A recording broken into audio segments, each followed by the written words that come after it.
to make our own plan. Yeah, man, we've got to make our own plan, you know. Africa today receives consistently 1/3 of the total annual flow of official development assistance of some $150 billion. Yet, the average per capita income of sub-Saharan Africans has increased by just $350 since 1990 to just over $1,650 today. Put differently, donors have spent more than $1,000 per person over 30 years to lift the income of Africans by just $350. There must be a better way to do this. This is the central message of a new book, Expensive Poverty, which is focused on finding ways to fix the poverty pandemic, written by Dr. Greg Mills, the director of the Johannesburg-based Brenthurst Foundation. Expensive Poverty seeks to answer the trillion-dollar question. Why have decades of spending had such a small impact on improving the lives of the poor?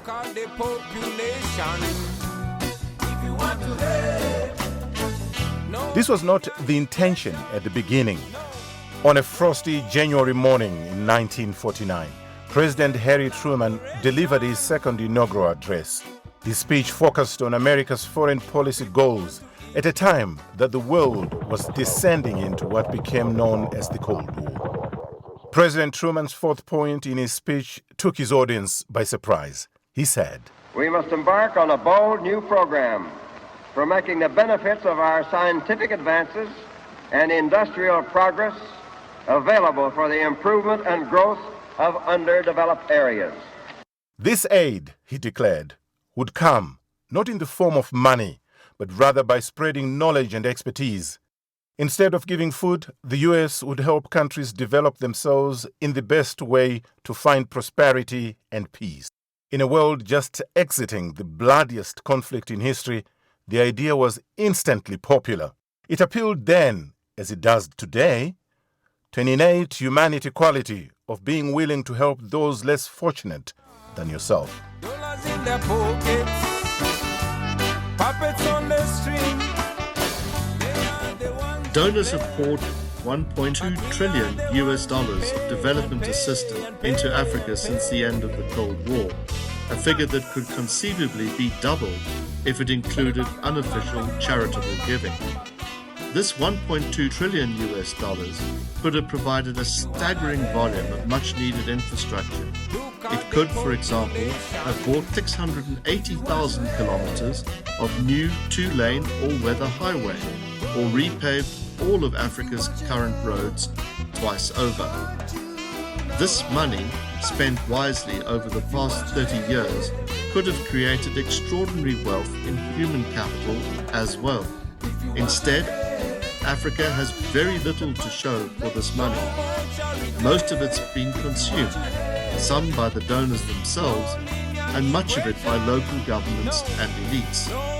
While it may have made things less worse, it has not proven the panacea that President Truman, among many others, had once hoped.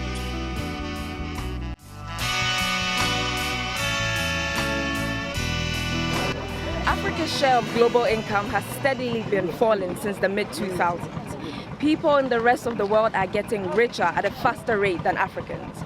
The continent had become the site of the majority of the world's poor. Today, 1 in 3 Africans, some 420 million people, live below the global poverty line. Contrast this with China, the world's largest country, which has been the site of the greatest reduction in poverty over the last century. For the first 30 years after the Communist Party came to power in China, the development results were terrible. By contrast, the results of the re-embrace since with market economics have been stupendous. In 1990, China's average per capita income was just $729. Within 30 years, this had increased more than tenfold. Such growth has lifted more than 1 billion people from poverty in a single generation. This stupendous increase in wealth has had very little, in fact, to do with aid. Rather, this growth has been a result of internal policy changes in China, which have enabled the Chinese people to access a bigger slice of the growing global economy. Africa has much less to show developmentally over this period, despite the large influx of donor money. The wealth of Africans remains well below the global income average, falling from 18% to 15% of the global average per person during the last 30 years. In stark contrast, China's per capita share went up from just 10% to an astounding 75%.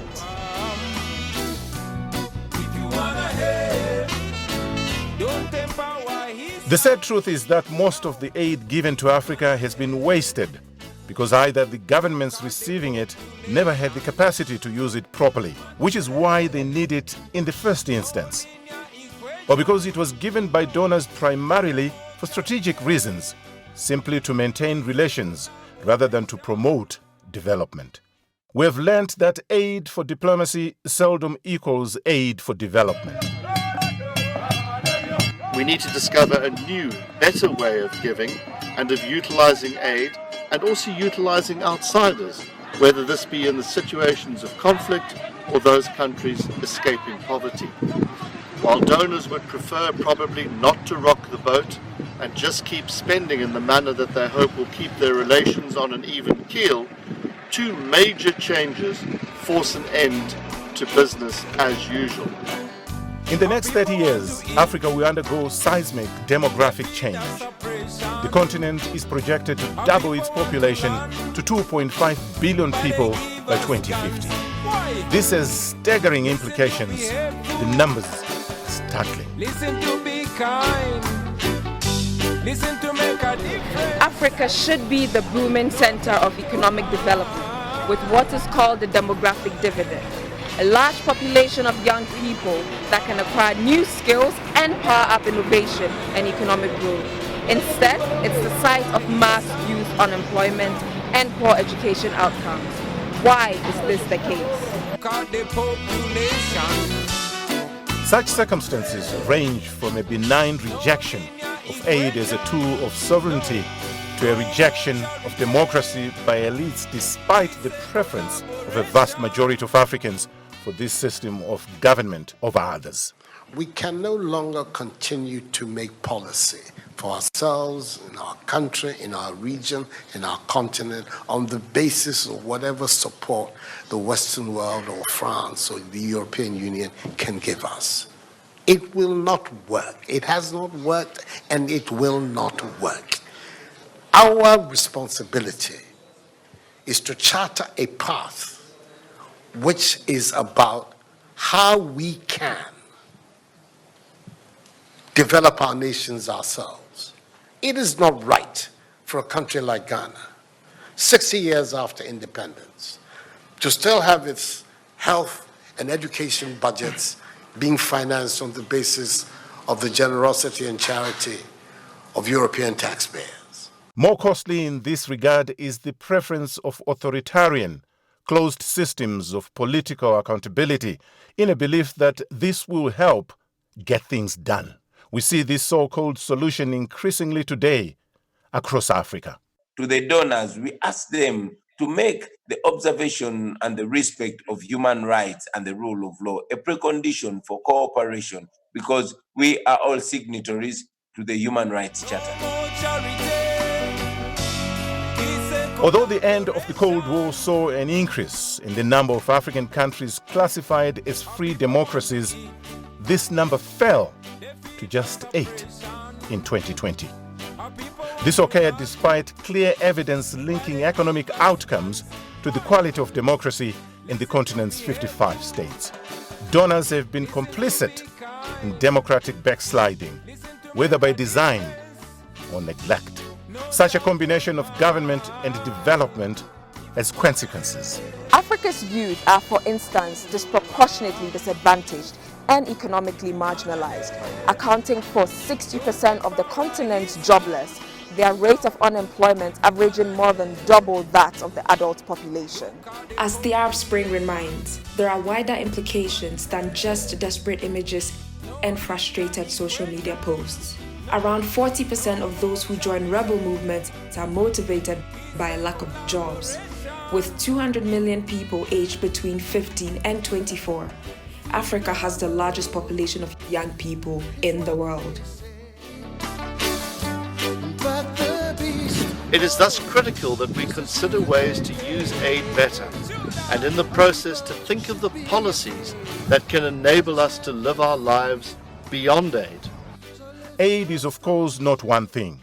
In addition to aid for development, there is humanitarian or emergency aid, given in moments of acute distress, and military aid along with peacekeeping support. Our people want to eat. Expensive Poverty establishes 6 guidelines for these countries giving and receiving aid in this full spectrum of external involvement. Yeah, man, we've got to make our own. The first of these findings is that there's no secret to success, no elixir or magic formula. Openness to ideas, to people, technology, to capital and trade goes hand in hand with development. This is especially true of countries which are trying to attract jobs which can go anywhere, which are dependent fundamentally on the cost of doing business. Of course, this approach also demands understanding at its core why Africa is poor. First of all, I believe after independence, many of the leaders jumped into the same seats, the same positions, and they inherited the same car, the same housing, the same lifestyle, fly in, fly out, and so no wonder things would remain the same. Essentially, as the Archbishop says, come independence, and one set of elites was replaced by another, but the structure and focus of the economy changed very little. Thus, poverty becomes a choice of leadership. This demands tough-minded leadership, willing to make tough choices, to challenge the status quo, the established ways of doing things. Success also does not rely solely on improving state capacity. Some donors prefer the state-centric approach, since they themselves are governments, even if their intent is altruistic. Aid needs to be centered on the empowerment of the individual over the state, since it's the individual who is going to create the growth and the jobs that are required for development, not the state. During the 1980s, Mozambique was one of the poorest places in the world, with a per capita income of just $150 per person. In the 1990s, things improved very slowly, the donors spending their money on improving the war-ravaged economy, trying to rebuild basic infrastructure, expending money on humanitarian assistance, trying to really make things better for the poorest of poor in this society. Here in the province of Tet, however, to the northwest of the country, something quite different and positive has happened. A large multinational, in this case a tobacco company, invested in an outgrower scheme around the turn of the century. Now, today, 20 years later, more than 1 million people owe their incomes to this outgrower scheme, which has nearly 100,000 smallholder farmers linked into the global economy. The key question, thus, for donors is how should you go about encouraging such investment?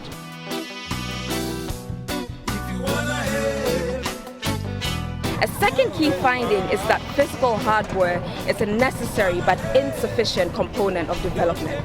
It has to be accompanied by adequate human software, skills, and systems. Donors like to spend on infrastructure because it offers clear metrics of delivery. Recipients like infrastructure because it offers scope, much of the time, for gorging on contracts. In their first engagement with Africa in the 1960s, China delivered core infrastructure. It was not a good experience by and large, such as the outcome of the Tanzam Railway linking Zambia to Tanzania exemplifies. Badly maintained, the infrastructure quickly fell into disuse or misuse. In the second generation of engagement, China has enjoyed a well-earned reputation as a rapid deliverer of infrastructure. This has been a game changer for Africa, but there's also a darker side. The secrecy that shrouds its deal-making has driven up African debt and encouraged graft by the political elites, rent-seeking in another form. Debt is an essential tool for development, but only when it is spent wisely. Africa requires more than 100 billion United States dollars in annual infrastructure expenditure. The solution is only partly in money, however. It is best when infrastructure is financed by whoever is going to run it, with a transparent mechanism by which they would recover their costs. This is the easiest means to avoid the type of corruption for which this sector is infamous, and the clearest incentive to build it as cheaply and run it as efficiently as possible.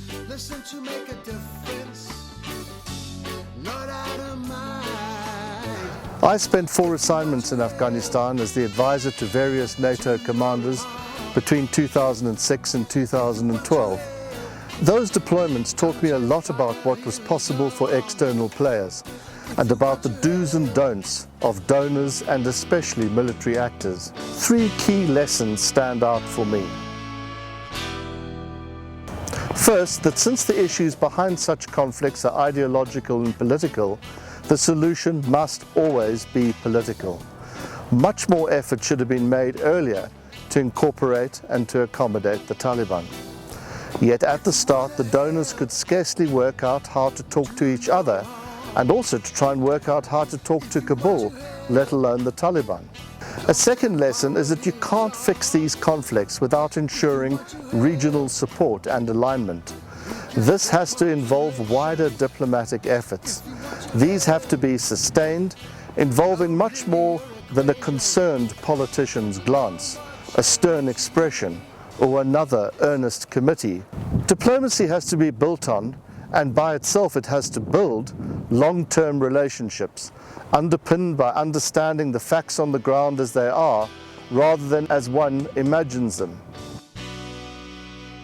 Elsewhere, Colombia shows the value of international partnerships in ending and recovering from conflict.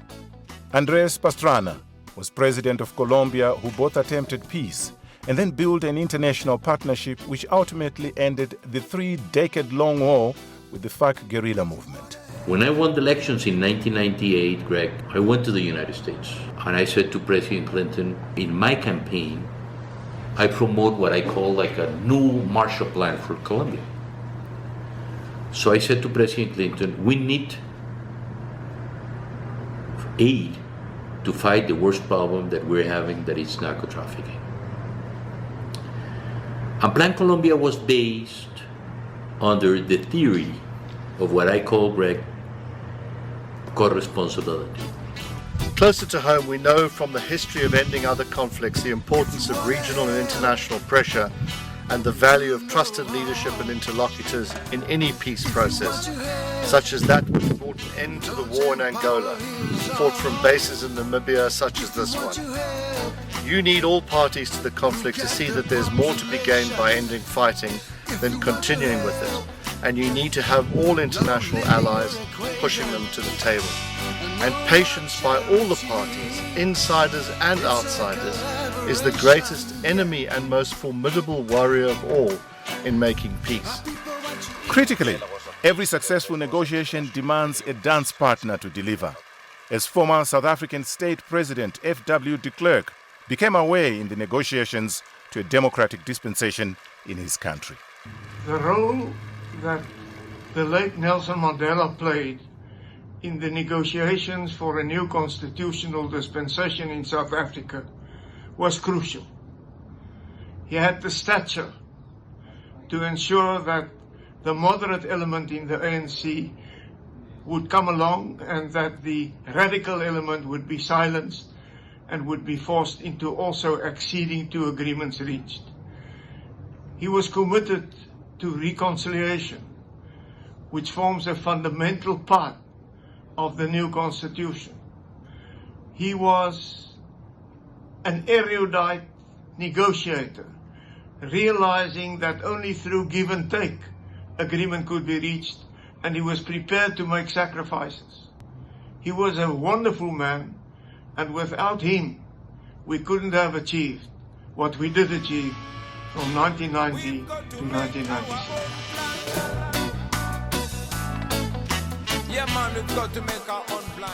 There's a painful axiom that the period of state recovery from failure is at least as long as the period of decline.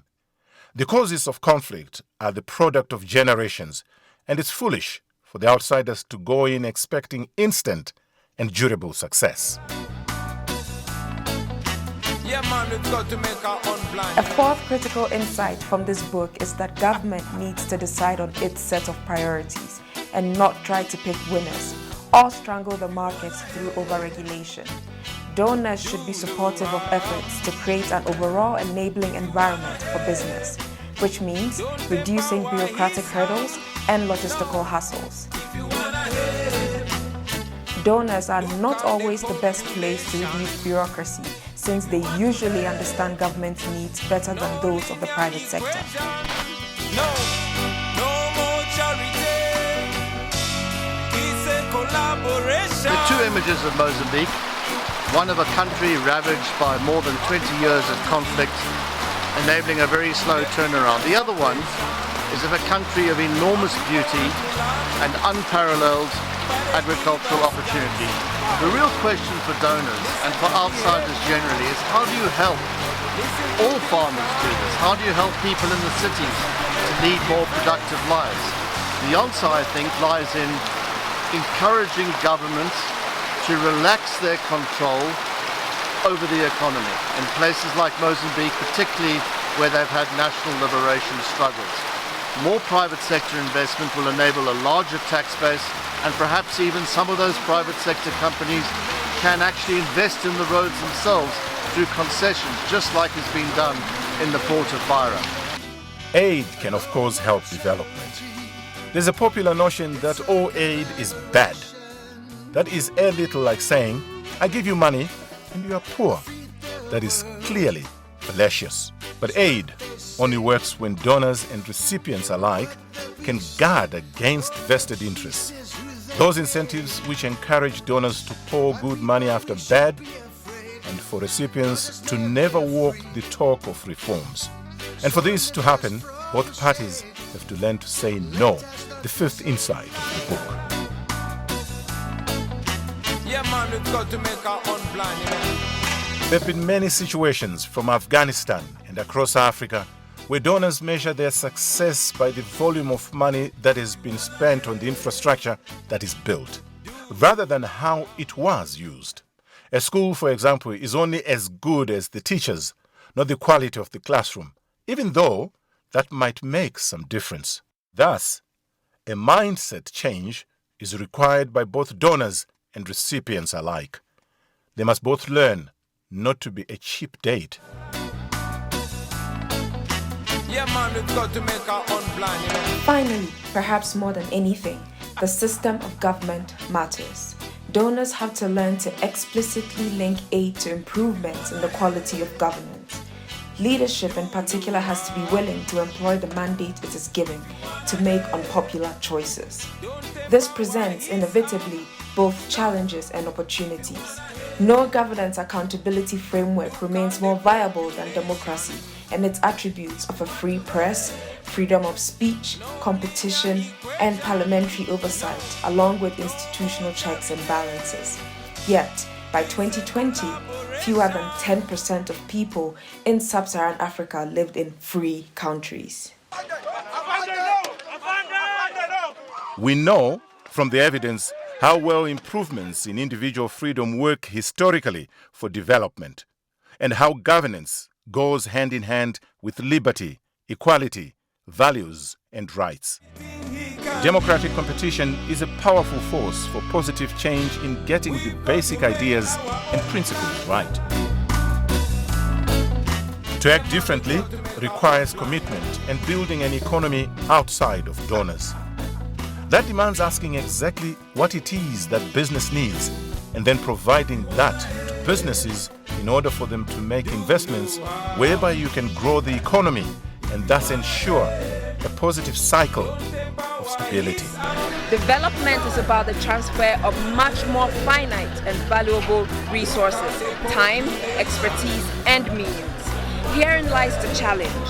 This form of empowerment is necessarily long-term and demands engagement in understanding and attempting to change the incentive structure which hinders development in the first instance.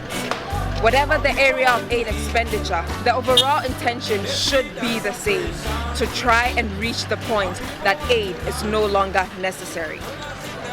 Even before COVID-19 hit, most African countries were struggling to lift economic growth to levels that could provide opportunities for a large influx of young people.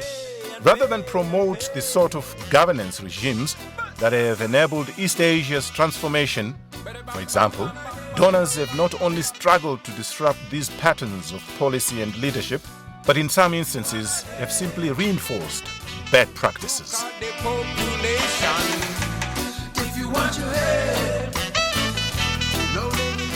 Aid is never going to solve all problems, but it can alleviate the worst miseries and facilitate a better future. If aid can be used to create this alignment of interests between people, leaders and institutions, and act as a great disruptor, a lever for reform of a stultifying political economy, and as a tool for growth, Africa's future looks brighter than the numbers suggest. If we can manage these challenges and change, better things lie ahead than behind. Don't pay the oppressor money. He's taking everything he can. We've got to make our own plan. Yeah, man, we've got to make our own plan, you know.